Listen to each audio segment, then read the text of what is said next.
2022 ലോകകപ്പിൽ ലോകത്തെ കീഴടക്കിയ അർജന്റീന 2026 ലോകകപ്പിലും കിരീട ഫേവറിറ്റുകളിലൊന്നായാണ് എത്തുന്നത്. 4 വർഷം മുൻപ് ഖത്തറിൽ ചരിത്രം രചിച്ച ടീമിലെ പല പ്രധാന താരങ്ങളും ഇപ്പോഴും ടീമിലുണ്ട്. അതോടൊപ്പം നിരവധി യുവതാരങ്ങളും ടീമിനെ കൂടുതൽ ശക്തമാക്കിയിട്ടുണ്ട്. ഇപ്പോൾ പുറത്തുവരുന്ന ഏറ്റവും പുതിയ റിപ്പോർട്ടുകളും താരങ്ങളുടെ നിലവിലെ ഫോമും പരിഗണിച്ചാൽ 2026 ലോകകപ്പിൽ അർജന്റീനയുടെ ഏറ്റവും ശക്തമായ സ്റ്റാർട്ടിംഗ് 11 എങ്ങനെയായിരിക്കും? ഇന്ന് അതാണ് നോക്കാൻ പോകുന്നത്. ആദ്യം ഗോൾ കീപ്പർ സ്ഥാനത്ത് ഒരേയൊരു പേര് മാത്രം, എമിലിയാനോ മാർട്ടിനസ്. ലോകകപ്പ് ഫൈനലിലെയും കോപ്പ അമേരിക്കയിലെയും അദ്ദേഹത്തിന്റെ പ്രകടനങ്ങൾ ഇന്നും ആരാധകർ മറന്നിട്ടില്ല. നിർണായക സമയങ്ങളിൽ അസാധാരണ സേവുകൾ നടത്തി ടീമിനെ രക്ഷിക്കുന്ന താരമാണ് മാർട്ടിനസ്. അതുകൊണ്ട് തന്നെ ഗോൾ പോസ്റ്റിനു മുന്നിൽ അദ്ദേഹത്തിന്റെ സ്ഥാനം ഉറപ്പാണ്. ഡിഫൻസിലേക്ക് വന്നാൽ റൈറ്റ് ബാക്ക് സ്ഥാനത്ത് നഹുവൽ മൊളിനയാണ് സാധ്യത. ആക്രമണത്തിലും പ്രതിരോധത്തിലും ഒരുപോലെ മികവ് പുലർത്തുന്ന താരം. വേഗതയും കൃത്യമായ ക്രോസുകളും അദ്ദേഹത്തിന്റെ ശക്തിയാണ്. സെന്റർ ബാക്ക് കൂട്ടുകെട്ടായി ക്രിസ്റ്റ്യൻ റൊമേറോയും ലിസാൻഡ്രോ മാർട്ടിനസുമാണ് സാധ്യത. റൊമേറോയുടെ കരുത്തുറ്റ ടാക്കിലുകളും ലിസാൻഡ്രോയുടെ ബോൾ പ്ലേയിംഗ് കഴിവും ചേർന്നാൽ ലോകത്തിലെ ഏറ്റവും മികച്ച പ്രതിരോധ കൂട്ടുകെട്ടുകളിൽ ഒന്നായി ഇത് മാറും. ലെഫ്റ്റ് ബാക്ക് സ്ഥാനത്ത് നിക്കോളാസ് ടാഗ്ലിയാഫിക്കോ തന്നെയായിരിക്കും. അനുഭവസമ്പത്തും സ്ഥിരതയുമാണ് അദ്ദേഹത്തെ ടീമിലെ പ്രധാന താരമാക്കുന്നത്. മധ്യനിരയിലേക്ക് വന്നാൽ ആദ്യം പറയേണ്ടത് റോഡ്രിഗോ ഡിപോളിനെക്കുറിച്ചാണ്. മെസ്സിയുടെ ഏറ്റവും വിശ്വസ്തനായ സഹതാരങ്ങളിൽ ഒരാളായ ഡിപോൾ ടീമിന്റെ എഞ്ചിനാണ്. പ്രതിരോധത്തിനും ആക്രമണത്തിനും ഇടയിൽ തുടർച്ചയായി പ്രവർത്തിക്കുന്ന താരം. അദ്ദേഹത്തിനൊപ്പം എൻസോ ഫെർണാണ്ടസും അലക്സിസ് മാക് അലിസ്റ്ററും ഉണ്ടാകും.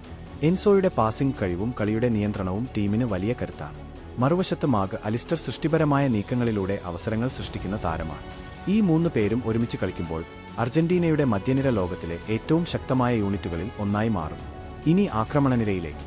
വലതുവശത്ത് ഫുട്ബോളിന്റെ ഇതിഹാസം ലയണൽ മെസ്സി.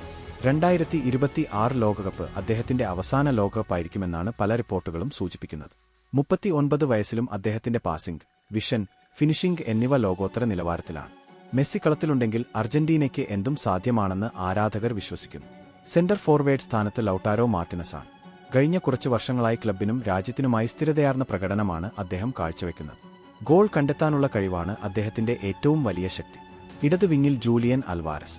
ഊർജ്ജസ്വലതയും വേഗതയും കൊണ്ട് എതിരാളികളെ നിരന്തരം സമ്മർദ്ദത്തിലാക്കുന്ന താരമാണ് അദ്ദേഹം. ആവശ്യമായാൽ സെന്റർ ഫോർവേഡായും കളിക്കാൻ കഴിയും.